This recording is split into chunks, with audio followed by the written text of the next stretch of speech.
তোমাদের অভিযোগটা কত ভাই? এদিকে এদিকে আসো, এদিকে আসো, এদিকে আসো। তুমি জোরে জোরে বলো তো।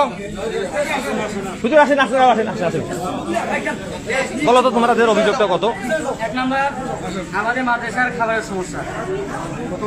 হ্যাঁ, এই ক্ষেত্রে হুজুরা সবসময় বাবুর্চির দোষ দেয়, যে বলে যে আমরা বাবুর্চিকে ঠিক সব কিছু দেই, তারা রান্না করতে পারে না কিছুর জন্য। তাহলে আমাদের এখানে প্রশ্ন হলো, তাহলে ছাত্রদের তরকারি খারাপ হয়, তাহলে ওদের তরকারি কেন উন্নত হলো? তুই বাবুর্চির তরকারি ঠিক মতো রান্নাই না করতে পারতো।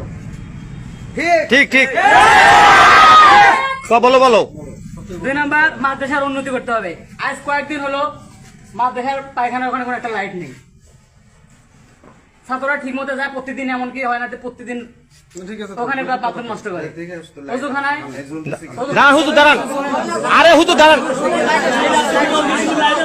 এখন ভাই লাভ নাই, এখানে যেটা বলে সেটা সব বলুক। মাদ্রাসায় কোনো প্রকার পরিবার নিয়ে থাকা যাবে না। দাঁড়াও দাঁড়াও, সব হুজুরকে নিয়ে থাকতে হবে। আর আপনারা যতদিন ছিলেন তার জন্য প্রতি মাসে আপনাদের 1000 করে ভাড়া টাকা দিতে হবে।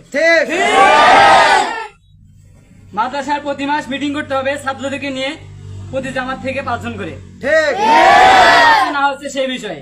যেহেতু মাসের কোনো কমিটি নাই, ওই জন্য ছাত্রদের নিয়ে করতে হবে। মাদ্রাসার প্রতিটি উস্তাদের উপর দায়িত্ব থাকতে হবে।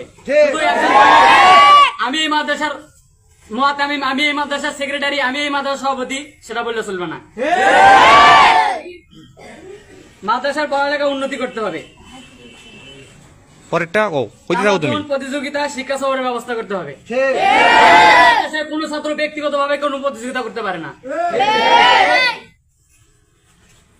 ছাত্রের জন্য অভিযোগ বক্স থাকতে হবে, যেখানে ছাত্র তাদের মনের ভাব প্রকাশ করতে পারে। এই বিষয়ে হুজুররা সহ সবাই মিলে ওখানে থাকবে, যে কার কোন অভিযোগ হচ্ছে এটা দেখতে হবে।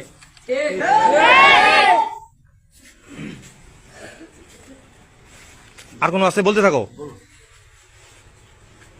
10 নম্বর, গত 12 বছরে মাদ্রাসায় উন্নতি না হওয়ার কারণে মুআতামিম সাহেবকে পদত্যাগ করতে হবে, এবং শিক্ষাগত কোনো উন্নতি না থাকার কারণে নাজিবে তালিমাতকেও পদত্যাগ করতে হবে। মানে শিক্ষা পরিচালক, মানে মাদ্রাসার একটা পরিচালক আমি, আর মাদ্রাসার শিক্ষার একটা পরিচালক আছে, ওই যে ওনার কথা বলতেছে যে ওনাকেও পদত্যাগ করতে হবে, আমাকেও পদত্যাগ করতে হবে।